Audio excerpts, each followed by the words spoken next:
퇴직을 앞두고 정말 궁금한 돈 이야기 머니 레슨. 과거에는 이제 공무원 하면은 노후 걱정 안 할 거다 이런 생각들 많이 하셨는데 요즘은 분위기가 많이 바뀐 것 같습니다. 공무원분들도 연금 계좌 찾아서 꼬박꼬박 이제 연금 불입하시는 분 많아졌고요. 뭐 퇴직수당 같은 것들도 이제 연금으로 받으시려는 분들이 꽤 많이 늘어나고 있는 추세라서 어떻게 이런 분위기가 형성됐고 어떻게 하면 되는지 이야기를 오늘 한번 나눠볼까 합니다. 오늘은 미래에셋증권의 공민수 팀장님과 함께 이야기 나눠보겠습니다. 팀장님 간단하게 자기소개부터 좀 한번 해주시죠. 네. 저는 지금 미래에셋증권 투자센터 대전 지점에서 근무하고 있는 공민수 팀장입니다. 세종 지점에서 지난 9년 동안 근무하면서 정부 종합청사에서 근무하고 계시는 공무원분들을 많이 만나 뵙게 되었습니다. 그러면서 그분들과 많은 상담을 했었고 그분들의 노후 준비를 상담해드리면서 제가 알게 되었던 내용들을 오늘 좀 말씀드릴까 해서 나오게 됐습니다. 일단은 이제 공무원분들이 노후 준비에 관심을 갖게 된 큰 계기가 하나 있는 게 이제 공무원연금법 개정 때문에 있었던 거잖아요. 개정이야 진작에 있었지만 이제 그게 본격적으로 영향을 미치고 있기 때문에 그럴 것 같은데 연금법 개정으로 좀 어떤 변화가 있었는지 간단하게 좀 요약해 주시면 좋겠습니다. 2016년도에 공무원연금법이 개정되었습니다. 이제 언제 임용됐는지 언제 퇴직했는지에 따라서 연금 수령 시기가 달라졌는데 일단 작년부터 퇴직을 하고 나서 내가 바로 공무원연금을 수령하지 못하고 61세부터 수령하게 되었거든요. 특히나 이제 2022년 9월 달에 건강보험료 법이 개정되면서 지금 많은 공무원분들이 건강보험료와 관련해서 좀 많이 고민을 하고 계실 겁니다. 그쵸, 예. 네. 참고로 종전에는 3,400만 원 종합소득세 기준이었던 부분이 2천만 원으로 낮아지면서 피부양자 등록할 수 없게 됐거든요. 네. 그러면서 많은 공무원분들이 이제 건강보험료까지도 고민을 하게 되신 거죠. 2016년에 이제 공무원연금법 개정하면서 연금액은 줄어들고 연금 수급 개시 시기는 좀 늦춰지고 그런 부분이 있고 거기다가 이제 건강보험 관련돼서 피부양자 등재 기준 바뀌면서 연금 받는데 보험료 더 내야 되는 이런 문제들이 발생하면서 이제 노후 준비에 대한 관심들이 좀 높아졌었다는 말씀이신 것 같은데 일반 저희 같은 직장인들은 이제 퇴직하고 국민연금 받을 때까지 소득 공백이 있었기 때문에 이 부분 어떻게 해야 된다는 생각을 오래전부터 해왔잖아요. 공무원들 같은 경우도 이 부분에 대한 생각을 이제 본격적으로 하고 또 준비를 해야 되는 것 같네요. 이제 아마 피부에 와닿기 시작하실 겁니다. 지금 올해 퇴직하신 공무원들 같은 경우에는 만 60세 정년퇴직했을 경우에 62세부터 연금을 받으실 수가 있거든요. 그럼 연금 받을 때까지 2년 정도 소득 공백이 있는 거네요. 네, 맞습니다. 그리고 2033년부터는 5년 동안의 공백이 발생합니다. 2033년에 퇴직하시는 분. 네, 맞습니다. 그 퇴직하는 연도 기준으로 이제 연금 개시 시기가 달라지는 거 같네요. 네. 단계적으로 인상되고 있기 때문에 이제 퇴직을 늦게 하실수록 공백기가 조금씩 길어진다고 보시면 될 것 같습니다. 그러면 빨리 퇴직하고 좀 빨리 받자 이런 생각도 할 수 있겠네요. 그런 생각도 충분히 하실 수 있을 것 같습니다. 그러면 이제 미리미리 사적연금, 연금저축이나 IRP 통해서 준비하시는 것도 좀 필요할 것 같고요. 그러니까 소득 공백을 메우기 위해서 미리 좀 준비한다는 네, 맞습니다. 거죠. 네.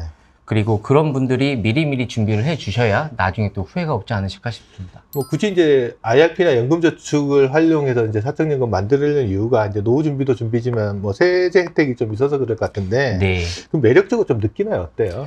지금 연금저축 계좌 같은 경우에는 기존의 공무원분들이 거의 대부분 하나씩은 있으시더라고요. 연금저축은? 네. 근데 지금 IRP 계좌 같은 경우에는 사실 공무원분들한테는 2017년도부터 가입이 가능하게끔 제도가 바뀌었거든요. 일단적으로 이제 연금저축은 세액공제가 600만 원까지 되는데 네. 공무원분들 같은 경우 요거는 해서 이제 600만 원 정도는 저축을 하고 계신 분들인데 IRP까지 추가로 해서 조금 더 저축해서 한 900만 원 정도까지 메워보면 소득 공부 메우는데 조금 도움 되실 것 같다라는 이야기를 하시는 것 같은데 근데 여전히 이제 IRP를 모르시는 공무원분들이 생각보다 많으시다 보니까 그게 이제 개인형 퇴직연금이니까 네. 자기들하고는 별로 상관없다라고 생각을 네, 하시는 것 같네요. 예. 그래서 그런 분들은 지금이라도 하나씩은 만드셔서 연말정산 세제 혜택도 받으시면서 그 다음에 나중에 이제 퇴직수당이나 명예퇴직수당을 IRP 계좌를 통해서 받으실 수 있도록 준비를 하신다면 도움이 되실 것 같습니다. 공무원분들이 금방 아까 퇴직수당도 IRP 계좌에 넣는다고 말씀하셨잖아요. 네, 맞습니다. 일반인들은 퇴직금을 받는데 공무원들도 뭐 이렇게 일시금 형태로 받는 게 있는 건가요? 네, 맞습니다. 공무원분들 같은 경우에는 보통 이제 매월 받는 공무원 연금이 있고 보통 그걸 공무원들은 그걸 퇴직연금이라고 하더라고요. 네, 맞습니다. 예. 그리고 이제 퇴직을 하셨을 경우에 이제 일시금으로 받는 퇴직 수당이 있습니다. 그리고 정년 60세 이전에 퇴직을 하게 되시면 일시금으로 받는 명예퇴직 수당이 있고요. 그래서 총 3가지 단계로 이제 퇴직급여를 받을 수 있습니다. 퇴직 수당, 그다음에 명예퇴직 명예퇴직금. 수당. 네, 맞습니다. 이제 보통 이제 퇴직 수당 같은 경우에는 공무원연금공단에서 지급을 하거든요. 그리고 이제 정년 이전에 퇴직을 하셨을 경우에 받는 명예퇴직 수당 같은 경우에는 본인이 소속되어 있던 기관, 그러니까 예를 들면 교육청이라든지 뭐 이런 시청이라든지 이런 곳에서 이제 지급을 하게끔 되어 있습니다. 그럼 지금 말씀하신 거 보면은 이제 공무원분들이 퇴직하고 받을 수 있는 게 공무원연금, 이건 연금이고요. 네. 그다음에 퇴직수당, 그다음에 일찍 퇴직하신 분이 명퇴금 이렇게 받는 거잖아요. 네네. 공무원연금 같은 경우에는 뭐 다른 소득하고 합산해서 이제 종합소득세를 내는 거고. 그러면 퇴직수당하고 명예퇴직금 받는 거에도 뭔가 세금이 붙을 것 같은데 네. 어떤 세금이 어떻게 가져되나요? 정년 이전에 퇴직하셨을 경우에 받는 명예퇴직 수당 같은 경우에는 전액 다 과세재원입니다. 그래서 일단은 퇴직소득세를 내셔야 된다고 생각을 하시면 되는 거고, 직장인 명퇴금하고 똑같다 네, 이렇게 맞습니다. 보면 되는 거네요. 예. 그리고 퇴직수당 같은 경우에 조금 개념이 다른데 2002년도 이전의 기여분에 대해서는 비과세고요. 그리고 2002년 이후에 납입한 기여분은 과세재원입니다. 제가 알기로는 2002년도부터 이제 공무원연금 보험료 납입한 거 소득 공제해주기 시작했기 때문에 네네. 그런 거네요. 예.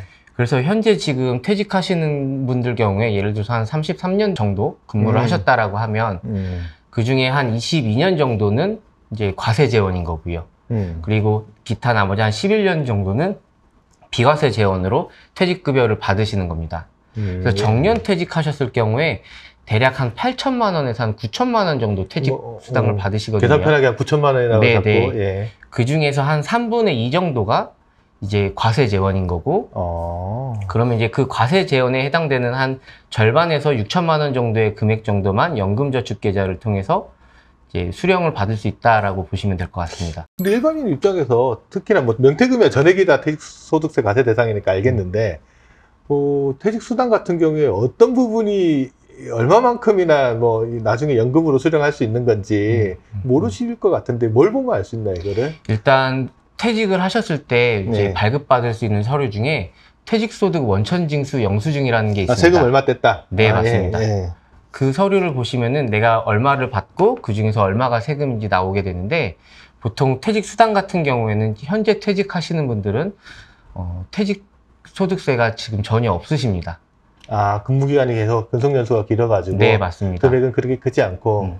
그래서 퇴직수당에 대해서는 그럼 세금을 안 내면 과세 대상 소득이 없는 건 아니잖아요. 네, 맞습니다. 그래서 소득은 있지만 근로소득 공제 기간이 있기 때문에 이것저것 공제 빼고 나니까 네. 세금이 전혀 안 나온다. 현재 퇴직하시는 분들은 이제 퇴직소득세가 0원으로 표기가 되겠지만, 이제 앞으로 퇴직하실 분들, 미래 퇴직하실 분들은 이제 2002년도 이후에 근속기간이 많으면 많을수록 퇴직소득세가 발생이 될 수가 있거든요. 그래서 그런 부분도 좀 체크를 하셔야 될 것 같습니다. 그럼 극단적으로 2002년도 이후에 임용되신 분이라고 하면 퇴직수당 받은 거 전액이 과세 대상이 네, 맞습니다. 되는 거고, 그리고 네. 세금 일부 발생할 수도 있겠죠.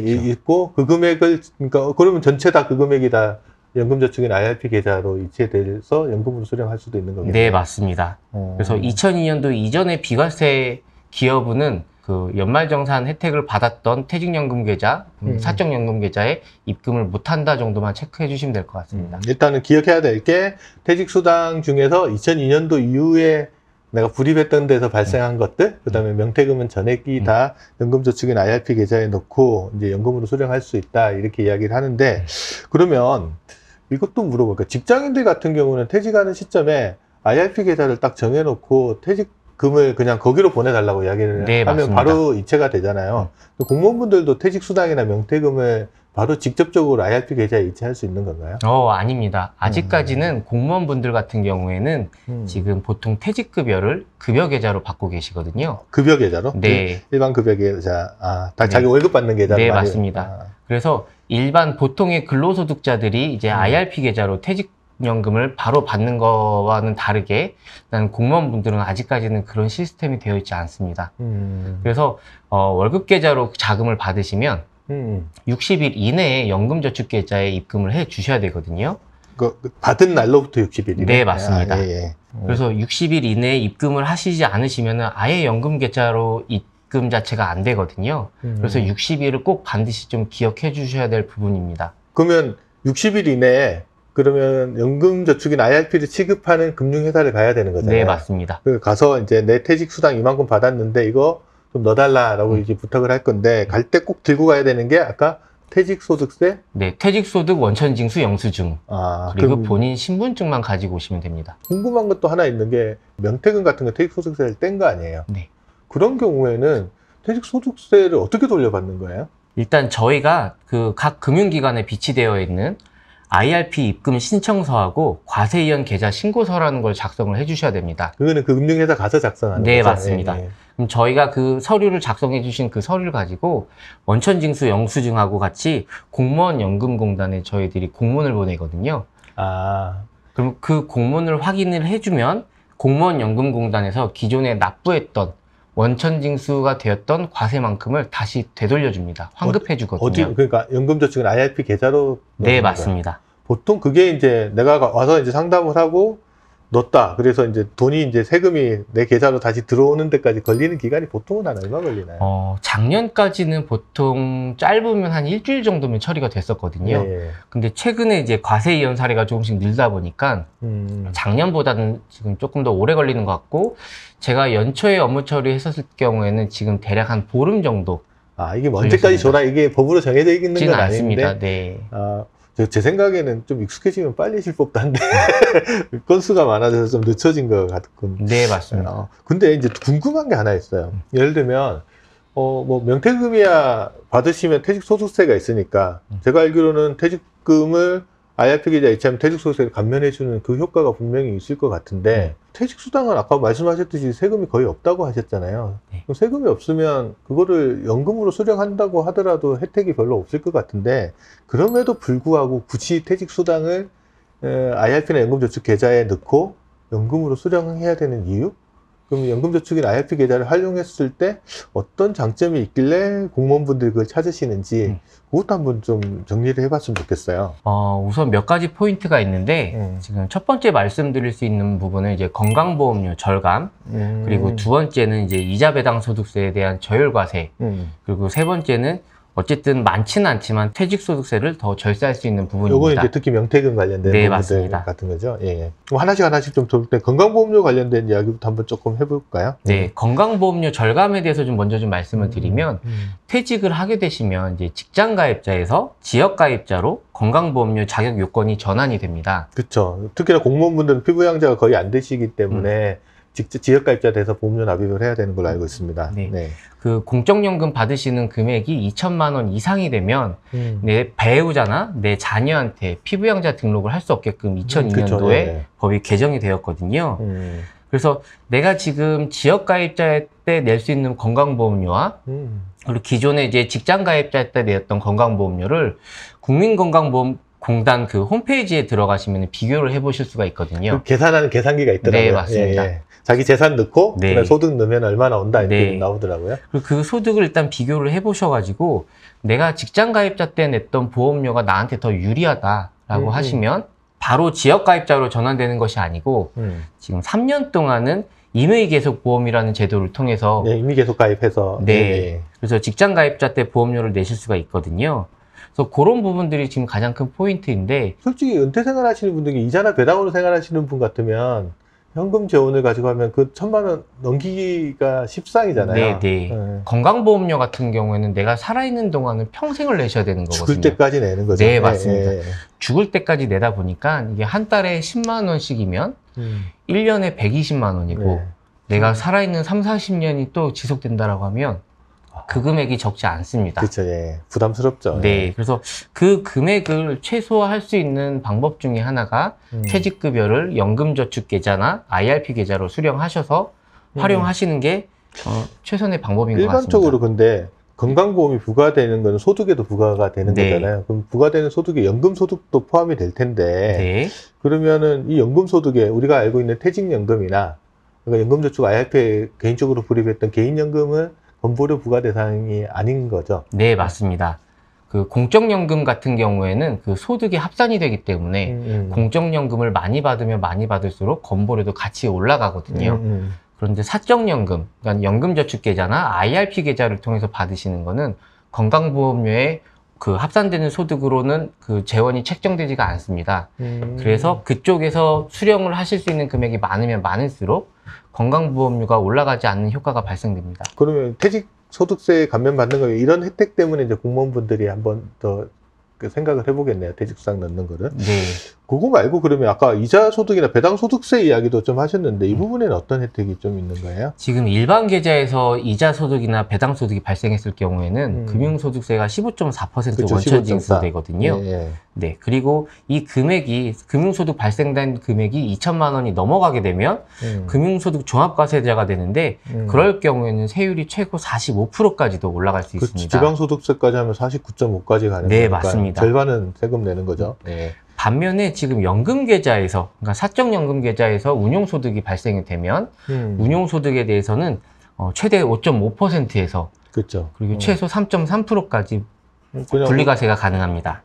5.5 잡고 나더라도 15.4랑 비교해 보면은 대략 한 3분의 1 정도 됩니다. 10%포인트 정도 네네. 세금을 좀 절감할 수 있는 건데. 근데 이런 이야기도 하더라고요. 이제 어차피 5.5% 세율 내면 낮아 보이긴 하지만 연간 연금 소득이 1,500만 원 넘어가면 또 종합과세 가기 때문에 어차피 뭐 소위 말해서 그게 그거 아니냐. 종합과세 가면 똑같은 거 아니냐. 이런 이야기를 하는데 이 부분에 대해서는 어떻게 좀 이야기를 해주시나요? 1,500만 원이 만약 넘어가게 되면 이제 16.5% 단일 세율을 적용하시거나 아니면 종합과세를 세율을 보시고서 나한테 유리한 거를 또 선택을 하실 수가 있습니다. 무조건 종합과세 하는 게 아니고 1,500원 넘어가는 게 종합과세를 갈 사람은 가고 나는 그래도 세율이 되게 높다 그러면 16.5% 단일 세율로 과세해달라고 네, 신청할 수 맞습니다. 있는 거예요. 둘 중에 나한테 유리한 거를 선택하실 수 있기 때문에 세율을 한번 좀 확인해 보실 필요가 있겠습니다. 그럼 이제 건보료 절감하는 부분도 보셨고 이자 배당 소득에 대해서 저율과세하는 것도 있고 그러니까 퇴직소득세 절세 부분들은 어떻게 적용되는 건지만 이것도 간단히 한번 좀 정리해 주시죠. 지금 퇴직수당 같은 경우에는 거의 대부분의 퇴직자분들이 세금이 아직은 없으십니다. 그리고 명예퇴직 같은 경우에는 전액 이제 퇴직소득세가 발생되는 재원이기 때문에 세금이 발생이 되는데 대략적으로 한 3% 내외의 퇴직소득세가 발생되는 것 같습니다. 자기 받는 명퇴금의 한 3% 내외 정도? 네, 맞습니다. 그럼 만약에 명예퇴직금이 나는 한 1억 정도다 그러면 3%니까 한 300만 원, 많게는 한 4,500만 원 정도까지 세금을 내실 수가 있는데 그 금액 중에서 이제 많게는 한 40%까지 그리고 적게는 한 30%까지 퇴직소득세를 이제 낮추실 수가 있거든요. 뭐 400만 원 내시면 30% 하면은 연금으로 수령하면 한 120만 원? 네, 그 맞습니다. 정도 전략이 되는 거네요. 예. 공무원분들이 최근에 IRP나 연금저축에 대한 관심이 있는 게 이유가 다 있는 거라고 보면 네, 되겠네요. 맞습니다. 예. 지금 정년 후에 바로 이제 그 공무원연금이 나오지 않다 보니까 더 예민해지신 것 같습니다. 제가 이런 말 들었어요. 예. 공무원분들이 월급은 끝났다, 연금은 멀었다, 화가 난다.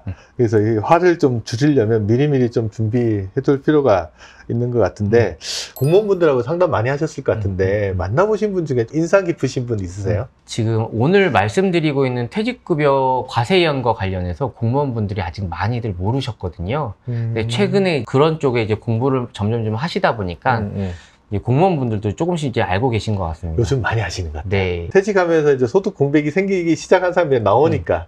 그래서 이제 학습 효과가 있는 것 같아요. 네. 그러니까.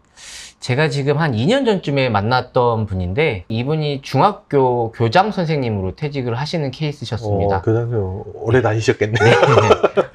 그래서 이분께서는 노후 준비도 굉장히 좀 잘 되어 있으셨거든요. 대략 한 달에 한 350만 원 내외를 받으시는 걸로 알고 있습니다. 네. 근데 그것뿐만 아니고 은행에서 받으시는 예금 이자도 상당하셨고 그리고 우량주도 몇 개 종목을 좀 가지고 계셨는데 배당 수익도 좀 괜찮게 나오셨습니다. 이분은 그냥 노생활비가 문제가 아니고 세금이나 건보료 걱정되겠네요. 네, 맞습니다. 네. 그래서 그분도 보면 이제 개인연금 계좌가 한 여러 개 가지고 계셨었는데 시중금리보다 굉장히 좀 낮은 금리가 적용되고 있는 상품을 들고 계셨어요.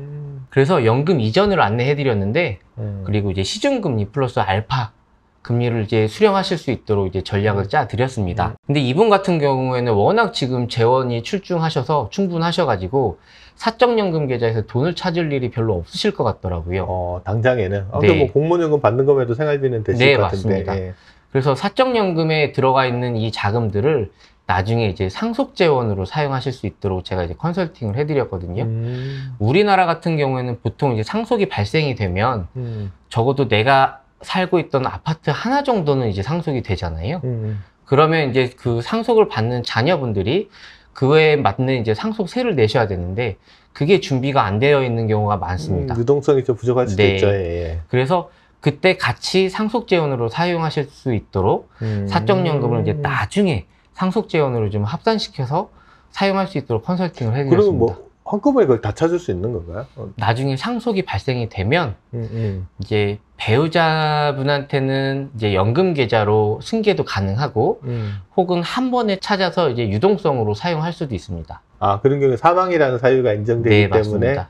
일단 연금소득세 내고 그렇게 찾을 수 있는 네, 거죠. 네. 아, 그러면 세금도 작게 내면서 찾아서 자녀분 입장에서 그걸 가지고 이제 혹시나 상속세가 나오면 상속세 납부 재원으로 활용하거나 하고 혹시나 뭐 또 살다 보면 또 부족해질 수도 있으니까 네, 맞습니다. 나중에 연금으로 수령하시는 것들도 가능하고 여하튼 뭐 여러 가지 용도로 많으면 또 다양한 용도로 활용할 네, 수 네. 있는 것 같습니다.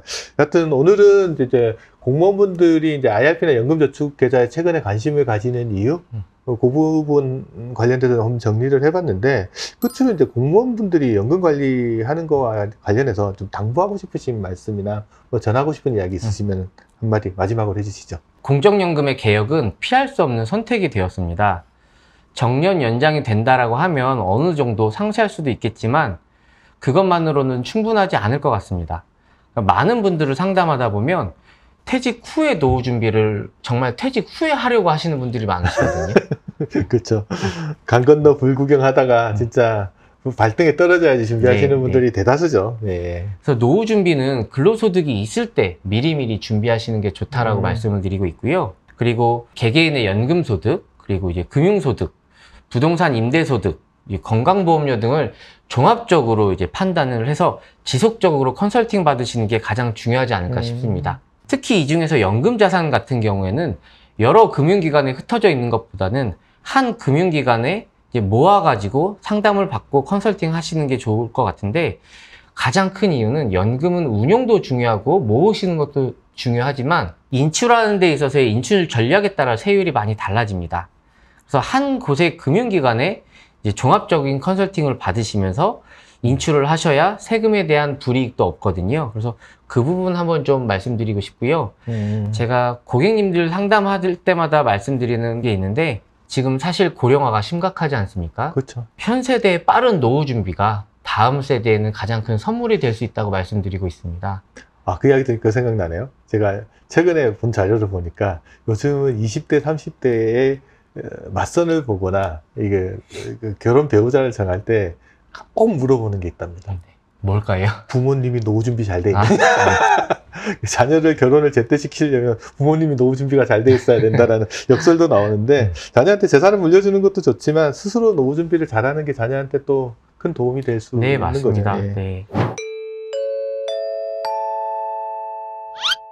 오늘 이제 미래에셋증권의 이제 공민수 팀장님하고 이제 공무원의 연금 준비에 대한 이야기 나눠봤는데요.